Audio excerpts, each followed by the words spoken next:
Diablo, the Sin War Trilogy, Book 2, Scales of the Serpent, by Richard A. Knack.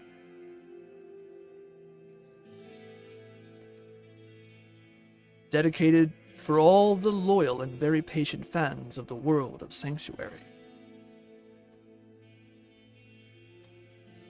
Prologue. The world was forever changed by the second coming of the Nephilim, but changed most of all was the first among their kind, Odyssean Old Diomed. Wanting nothing more than the simple, worthy life of a farmer, he was now forced to become a catalyst for upheaval. Through him would be revealed some of the truth concerning Sanctuary, as the world was called by those who most vied to control it. Through him did others learn of the eternal war between the angels and demons, through the guises of the Cathedral of Light and the Temple of the Triune. And knowing Odyssean as a threat to all they planned, both the cathedral and the temple, in their own ways, worked to either beguile him into becoming their puppet, or destroy him utterly. Worse, betrayed by what he had thought love, Odyssean became a danger to himself, for he risked becoming blind to what was happening around him, even as he sought to free humans from the woke of those believing themselves the race's rightful masters. But although Odyssean felt that entire fate of Sanctuary rested on his weary shoulders, he could not know that there had been others fighting for centuries against his same enemies, fighting them, despite what had seemed for centuries the hopelessness of their cause. He could not know this, which was probably for the best, for they in turn were not certain if he should be welcomed or destroyed, just as the angels and demons believed. From the Books of Kalan, 5th tome, 1st leaf. Chapter 1. The city of Taraja burned. While never able to approach in magnitude or glory Great Khajan to the east, Taraja had still known far and wide for its unique sights catering to the pilgrim and the inhabitant alike. There was the vast open market just beyond its northwestern gate, where anything from the node lands could be bought or sold for the right price. Near the city center lay the centuries-old, intricately sculpted gardens, where one could admire the spiral trees or the fallow blooms, the fabled flowers with more than a dozen variations of bright colors on each petal and a scent that perfumers could never match. Beyond that stood the towering arena of Klytos, home of the Nerolian Games, attracting visitors from even the sprawling capital. But all those legendary sites, often filled to capacity, were empty this one terrible eve. Indeed, there was only activity in a lone part of the city, and the hint of that could be witnessed from as far as a mile away in the deep jungles surrounding walled Taraja.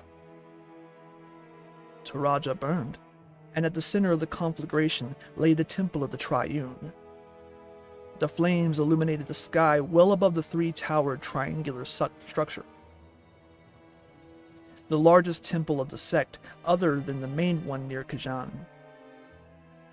Black smoke billowed from the foremost towers, the one dedicated to Mephis, one of the three guiding spirits, the huge red circle representing both the order and love. Mephis's supposed sphere of influence hung lopsided. Cast of iron, the immense circle now threatened those below as the damage from the fire ate away at its remaining supports. The original constructors had never imagined that such a fate would ever befall the structure, and so had not added additional support. If calamity imminently threatened the Tower of Mephis, it had already claimed that of Dialon to the right. The proud ram's head, symbol of determination, still hung high, but above it, the structure was a collapsed ruin. Oddly, little of the upper level had actually fallen to the streets below. Most of the stone and wood rubble lay piled atop, as if the tower had somehow imploded. "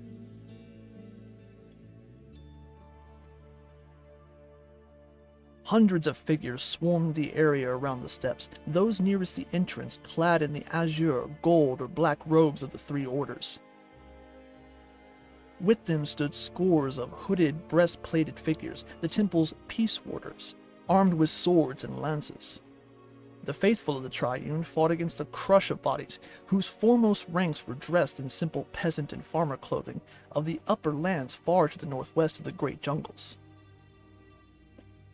The pale skin and tighter garments of these first figures was in sharp contrast not only to the mainly swarthy servants of the temple, but also those making up most of the successive waves behind the lead attackers. Indeed, the bulk of the movement against the Triune consisted of natives of Taraja itself, marked by their loose-fitting, floating, red and purple garments and long, black hair bound to the back.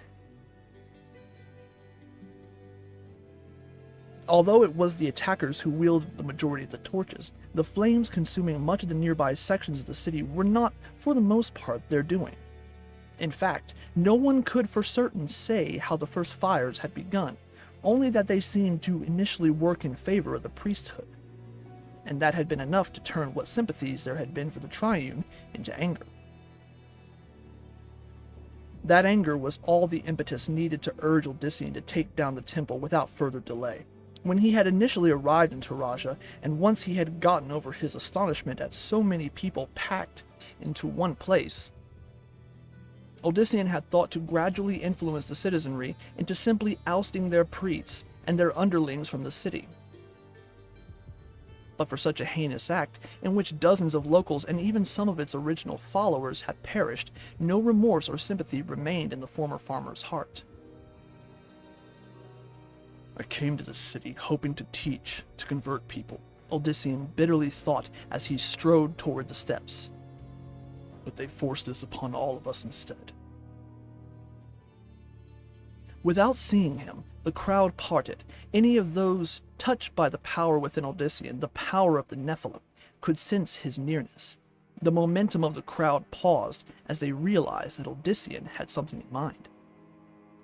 He had not been the cause of the devastation so far, embracing the temple. That had been the results of the more primitive efforts by some of his enthusiastic followers, such as Romus, one of the lead Parthons. Romus was one of a handful of the most advanced among Odyssean's acolytes. Partha had been the second place to witness the miracle of Odyssean's gift, after his own village of Sarum. However, unlike Sarum, where the son of Diomedes had been cast as a murderer and monster, the Parthons had welcomed his abilities and embraced his simple but honest beliefs. Odyssean was not the image of a crusading prophet, as fables usually went. He was no angelic, ageless youth, like he who led the Cathedral of Light, the rival sect to the temple, nor a civil-haired, benevolent leader, such as the Primus, whose servants now awaited Odyssean's wrath. Odyssean Old Diomed had been born to a tiller of soil, square-jawed and with rough-hewn features half-draped by a short beard. He was strong of build due to his hard life, but otherwise unremarkable. His sandy-colored hair hung unkempt down his neck, any attempt at neatness lost in tonight's chaos.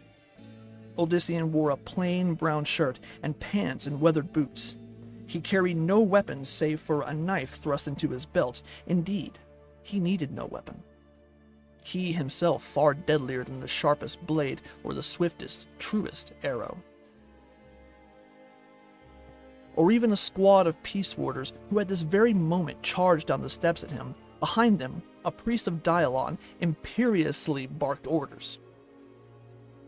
Odyssean had no special hate for the fool, for he knew that the cleric simply mouthed the words of his superior, secreted somewhere deep in the temple's complex. Nonetheless, both the warriors and the priest would suffer for their zealous loyalty to the foul sect. Odyssean let the guards come nearly within weapon's reach, then, without so much as a blink, sent the entire contingent flying in different directions. Some collided with the pillars at the tops of the steps, their bones audibly cracking, while others flew all the way back to the bronze doors themselves, where they dropped in twisted heaps. A few went hurtling to the sides, landing with a hard crash at the feet of the waiting throng, who broke out in cheers at this display of their leader's power. An archer next to the priest fired. He could not have made a worse decision. Odyssean frowned, the only outward hint of the terrible memories flashing through his mind. He relived again his friend Achilleos' last stand before the demon Lucion, who, in the guise of the Primus, had created the Triune to corrupt and control mankind. Still, as vivid as the moment, it had happened as was the hunter's shot, which, at the demon's desire, turned about and pierced Achilleos through the throat. Odyssean now did the same, for the bolt fired at him. Without hesitation, it arced around, racing back up. The archer looked aghast, but he was not the target. The arrow drove through the chest of the priest, as it passing only through air. It continued on, still accelerating until it reached the door, hearing the circular symbol of Memphis. There, driven by Odyssean's will, the arrow impaled itself in the center of the circle in a perfect bullseye, burying deep in the metal. It all happened so swiftly that only now did the priest's body waver. He let out a gurgling sound, and blood poured not only from the wound, but mouth as well. His expression went slack, and then the robed figure toppled forward, rolling down the steps in a macabre tangle of loose limbs. The archer dropped his weapon and fell on his knees in abject shock. He stared at Odyssean, awaiting his doom. A deathly calm pervaded the vicinity. Odysseus strode up to the guard.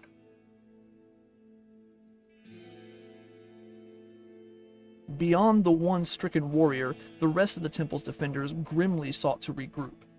The blood of several of Odyssean's more impetuous converts decorated the area, giving proof to the peace warders' determination to let none pass alive.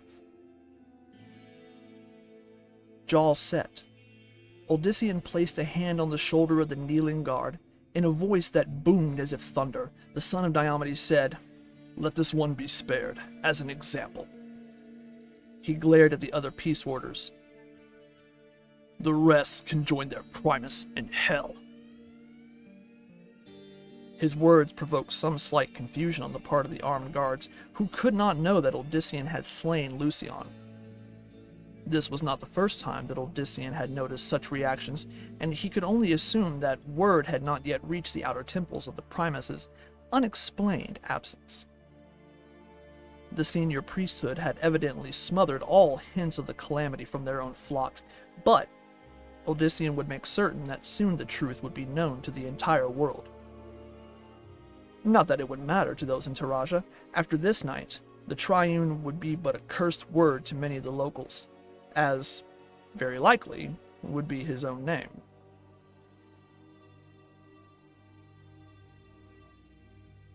He eyed the guards and the priests. "You've spilled enough of the other people's blood. Now pay with as much of your own." One of the peace warders suddenly gasped, a seamed opening in his throat, and out of it poured blood. He tried to cover it with one hand, but that hand, too, bled profusely. Other tears spread over his body, as if invisible swords slashed him from every direction. From each gushed more blood. The men beside him started to retreat, but first one, then another, and then another suffered similar, but not identical rips and slashes over their bodies.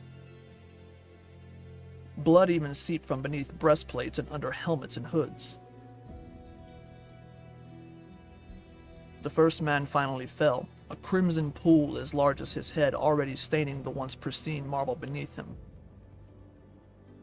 His collapse was quickly followed by that of another, and then temple guards and priests fell in numbers. They suffered 100-fold, the terrible wounds that they had inflicted upon not only Odyssean's people, but years of secret victims before them. Not one was spared among the band upon whom Odyssean had set his baleful gaze. And from positions elsewhere among the defenders, dark-hearted peace warders suddenly lost all nerve. They began to abandon the ranks, and the priests did nothing to stop them, for they too were shaken by the unworldly might of the lone, insignificant-looking figure. The crowd roared anew at what was surely a sign of absolute victory and surged forward again.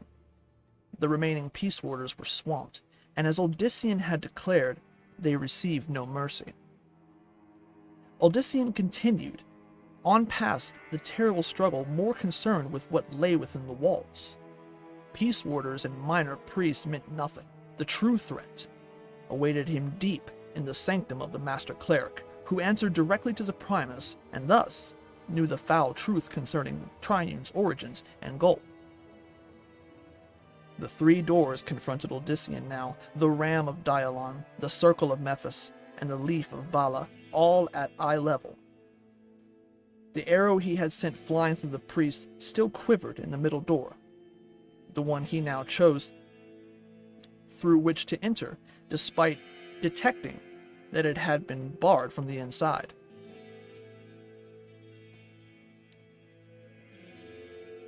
A wrenching groan erupted from the door. The entire piece shook as if it was about to explode. Instead, though, it finally flung back, swinging so hard that two of the hinges tore out of the stone, and the door ended up dangling lopsided. Behind him, Odyssean could sense several of his followers, all but at his heels. He could no more stop them at this point than could have the peace warders. They were too caught up in the desire for retribution. That suddenly bothered him. Odyssean understood the reasons for their anger when he, his brother Mendel, and their friend Cerynthia and the Parthens had entered Taraja little more than 2 weeks before. It had been as weary travelers, awed by the spectacle around them. Odyssean had come with the intention of peacefully revealing the gift to all those willing to partake of it, but from the very beginning, the Triune had reacted as if a nest of vipers had suddenly hatched in their midst. 2 days after the crowds began to gather around him in the marketplace, most simply to hear his tale, the Tarajan guard had come to forcibly usher his followers out of the city and drag the former farmer himself to some undisclosed place of arrest. There had been no explanation given, but it had rapidly become clear that the orders had come directly from the temple. Until that moment, Odyssean had begun believing that Taraja might turn out to be like Partha. Then again, perhaps the two were more similar than he had first thought. For had not the Triune struck at him there as well? Under the command of the high priest of Mephis, sadistic Malik, friends had been brutally slaughtered, and Odyssean himself had nearly been marched off a helpless prisoner. A scream broke out from behind him, cutting to an abrupt end of his reverie. Odyssean whirled. 2 people lay sprawled dead on the tile floor, and 3 others were badly wounded. Small metal stars stuck out from their throats, chests, and other parts of their bodies. The corpses were Parthens, and the loss of more of those who on their own had trailed a then reluctant Odyssean into the deep jungles, especially shook him. With an angry gesture, he sent a wave of air throughout the chamber. His actions came just in time, freezing a new mass of metal stars, their flight apparently triggered by some mechanism in the walls, in midair. Odyssean let most of those deadly missiles clatter harmlessly to the floor, but sent a few back into the slots from which they had come in order to prevent others from launching. That done, he raced to the stricken figures. The dying were all Tarajans, and one of them was very familiar to Odyssean. Jezrin Rasheen had been the first local to appear, the pale stranger speaking in the square. The dark-skinned youth, the only son of a nearby prominent merchant. There had been no real reason for him to do so willingly, much less accept Odyssean's worth. For Jezrin had obviously wanted for nothing in his life, yet he had listened and listened well. When Odyssean had offered to share his gift with any Tarajan willing, it had been Jezrin who had immediately stepped forward. The dying boy looked up at the looming figure. As with all Tarasians to Odyssean, the whites of Jezrin's eyes seemed much brighter and much more vivid. He knew that the illusion was due to the latter's dark skin, but still found the sight arresting. Jezrin managed a sickly smile. He opened his mouth, then died. Odyssean swore, knowing that the wounded youth had already been beyond even his skills. But the others might not be. Realizing this, Odyssean gently set Jezrin's head down, then spun to the next victim, immediately placing his palm against the Tarasian forehead. The man let out a gasp. With an unsettling sound, the vicious stars popped out of the wounds, which then sealed. The Tarasian grinned gratefully. Odyssean did the same for the third victim, a woman, then glanced bitterly at Jezrin's corpse. 2 alive, but 1 dead. So much for my vaunted gift. He holds no anger against you, said Mendeln from behind Odyssean, his sibling's voice utterly calm even in the midst of calamity. And now better understands the truth concerning everything than either of us. Mendeln was slighter of stature than his elder brother, and had always been more studious. Although he had accepted from Odyssean the same touch as the rest of the converts, in Mendeln, something different appeared to have happened.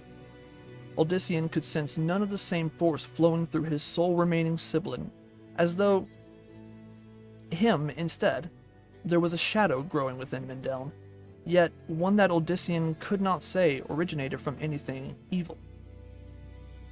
However, neither could he say that it had spawned by anything good.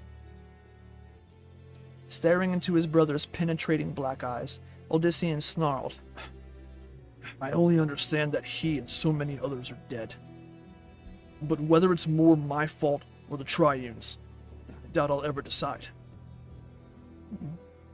That was not to what I was referring.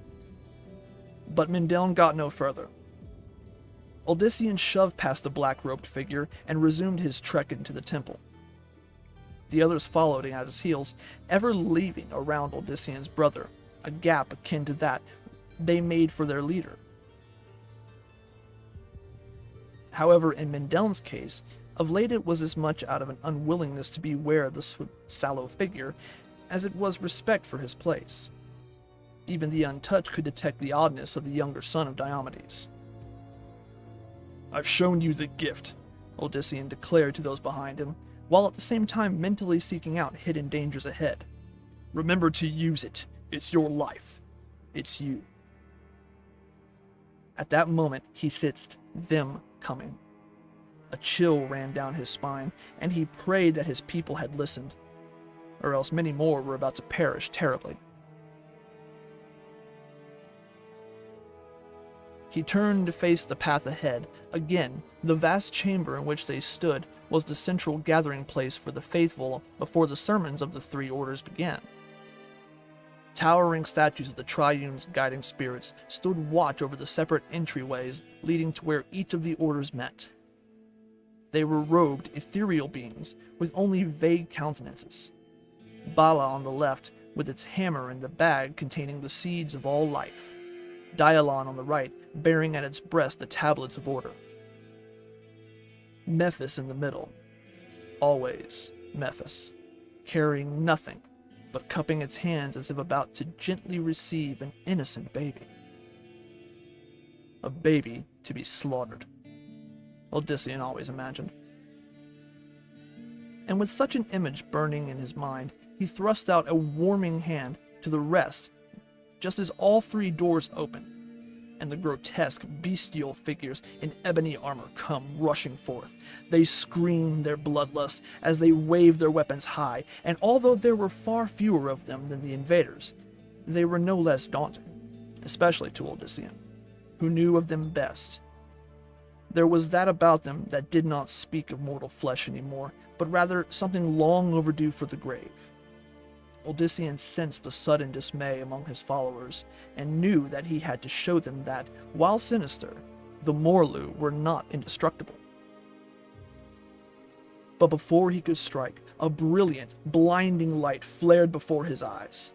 Letting out a cry, Odysseus staggered into one of those just behind him. Once more, in his concern for the others, he had overestimated himself.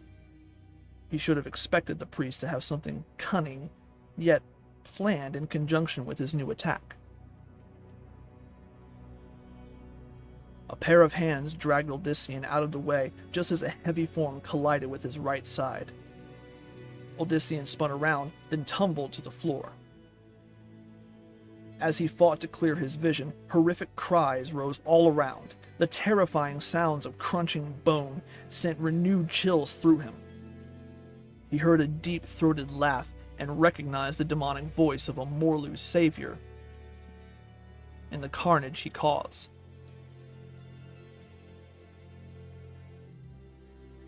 Odysseus had not expected to find any of the Triune's ghoulish servants in Taraja. He had assumed that their kind was for the most part relegated to the vast temple near the capital, and that those who had followed Malik had been exceptions sent out due to the Primus' interest in the son of Diomedes. Now Odysseus wondered if each of the temples had its own contingent, which boded ill. That meant far more Morlu than he could ever have imagined existing. His eyes began to focus. It infuriated Odysseus that for some reason he could not speed up the process. Too slowly, shapes began to coalesce. And one of those shapes filling his gaze was a Morlu reaching for him. For his bulk, the armored figure moved astonishingly swift. He seized Odysseus by the collar and dragged his prey up to eye level. Black pits were all that existed physically for the Morlu's eyes, yet Odysseus knew that they saw him better than any mortal orbs. He had witnessed enough during the bitter struggle in Master Ethan's home to understand just how malevolent and powerful were the forces that animated the ebony-helmed figures. You are the one. His assailant grunted in that voice that could not quite pass for that of anything living. The one. Steeling himself, Odysseus concentrated, but again, a brilliant light flared before his eyes. Once more, he was completely blinded. The Morlu laughed harder, and then let out a peculiar grunt. He released his hold of the unseen Odysseus, who just managed to keep from falling and cracking his skull on the floor. Shaking his head, Odysseus focused his every effort on seeing. The world came into focus once more, and there he beheld Cerynthia, a spear gripped tight in her hands, skewering the Morlu as if he wore no armor, nor weighed an ounce. The spear blazed silver, and Cerynthia's black hair fluttered as if alive. Her blue eyes, always radiant, now burned with utter determination. Her normally ivory skin was flushed, and her red lips were twisted in grim satisfaction. Odysseus did not doubt that she imagined Achilleos' death as she drove the spear deeper into the twitching armored figure. She had only just before Achilleos' murder come to love the hunter after years of seeking Odysseus' favor, knowledge that still filled him with shame. One of the very first to accept Odysseus' gift, Cerynthia was now also among those most proficient in drawing it forth. Again, Odysseus knew that much of the ability had to do with her loss, but even he was astonished by her amazing effort now. The Morlu clawed desperately at her, the hungry grin now replaced by something approaching fear. The spear allowed Cerynthia to hold him at bay. She looked anything but the daughter of a country merchant now. Her simple cloth blouse and skirt had given way to the wrapped, colorful dress of a Tarajan woman. Indeed, with her long, sleek, raven hair, she looked as if she carried some of their blood in her. The dress was designed to flow loose at the legs, but instead of boots, Cerynthia also wore the strapped sandals more common to the people here.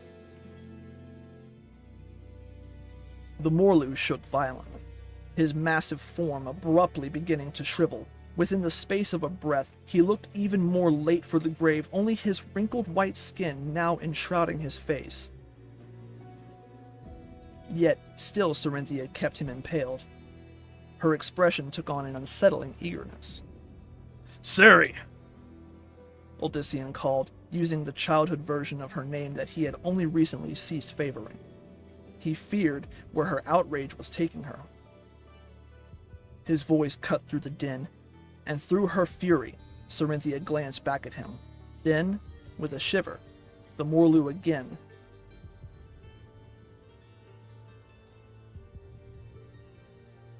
A tear slipped unbidden from her, one that had Achilleos written on it. She tugged on the spear, which slid easily out of her foe. The armored villain dropped like a puppet suddenly bereft of strings. Bones and armor scattered across the marble tile. Sarinthia looked at Odyssean with relief and gratitude. He said nothing more to her, only nodding his understanding as he rose to see the others. As he feared, the trap had claimed more lives. There were bodies strewn about, and although many were Morlu, so too were there Trojans and Parthans. Odyssean saw the slack face of a Parthan woman who had been there on the day when, near the town square where he first had preached. He had healed a young boy with a malformed arm. That brought bitter memories of the lad and his mother Bartha. For they had both perished from the townsfolk had come to his defense against Lucian. The boy had been one of the demon's several random victims, and Bartha, stalwart Bartha, had died of a broken heart soon after. So much blood, He thought, so much of it due to me, and the relief in what I bring to them. but then silence swept over the chamber, and Odyssean realized that the fighting was, again for the moment, over. The Morlu had not laid waste to the intruders. It was the beasts of Lucian who had been utterly decimated. They had taken lives, too many lives, but not so much as their own numbers. That, in itself, was a miracle. But far more important, the others had taken up both his and Sarynthia's example. It had not been weapons alone that had brought the Morlu to bay, but the same gift that Odyssean wielded, albeit on a less focused scale. One warrior had been neatly severed in two, the cut so clean at the waist that it looked as if all the Morlu needed was for someone to put him back together to reanimate him. Another lay far above, his corpse dangling limply over Mephis's outstretched hands. Scores more lay about, and in all sorts of macabre conditions, a striking image that, despite its own losses, Odyssean hoped would bring heart to his surviving companions. Surveying the dead again, Odyssean suddenly choked the triangular tiles. The floor covering were now splattered in black bile, or whatever it was that passed for Morlu blood. But mixed with it was the precious life fluids of those who had either acted too slowly or had hesitated in their trust of their gift. Odyssean mourned each and cursed once more the fact that all his vaunted might could not resurrect them. And that, for reasons he did not understand, made him look again for Mindel. He found his brother hovering over not their dead comrades, but rather two Morlu who had somehow become twisted around one another. Odyssean's brow arched at his enterprising action and wondered just who among his followers had managed it. Mindel looked up from whatever it was he was doing. His generally unperturbed expression now took on a darker cast. This is not over, he announced needlessly. However, it was his next words that most set the elder son of Diomedes on edge. Odyssean, there are demons here. No sooner had he said it than Odyssean also sensed their nearby presence. The foulness of the Morlu, themselves a demonic make, although of mortal flesh, had masked from him the dire fact. Odyssean also sensed just where they were, and that they awaited him. He had faced other demons besides Lucian, none of them proving as much a threat as the Primus himself, yet that these new ones waited so patiently, something hard for all but the most cunning of them to do, further stirred his suspicions. They knew of him, knew what he had become. He had only one choice. Mendeln, Sarenthia, keep watch on the others. No one is to follow me. His brother nodded, but the woman frowned. We won't let you go. Odyssean stopped her with a glance. I don't want another Achilleos. No one follows, especially you two. Mendeln took her arm. Do not argue with him, Sarenthia. This must be. He said it in such a manner that even his brother paused to look at him. Mendeln offered nothing more, though, as had become typical of him of late. However enigmatic the statement, Odyssean had already learned to heed such comments. No one follows, he repeated, staring down everyone. Or it won't be the wrath of demons you face. Hoping that they would listen, but still fearing that some, especially Sarenthia, might yet disobey, Odyssean crossed the threshold of the door through which Dialon's followers would have gone. The moment he was clear, the door slammed behind him, just as he knew that so too did the other pair. He had sealed the way, at least temporarily. Even Mendeln and Sarenthia would find it difficult to overcome his effort. So long as he could, Odyssean would keep the path to the underground chamber, the area where worship of the Triune's masters took place. Barred from anyone else, too many had perished for him already. He sensed the demons nearer, although their exact locations were not known. In truth, they were only part of the reason that Odyssean wanted only himself at risk. Perhaps that had been what Mendeln had meant. Odyssean suddenly realized. Perhaps with his own strange abilities, his brother had also detected the more subtle yet distinctive third presence awaiting Odyssean. A presence that was much, much more powerful than a mere senior priest, and known so very well to both of them. A presence that could only be Lilith.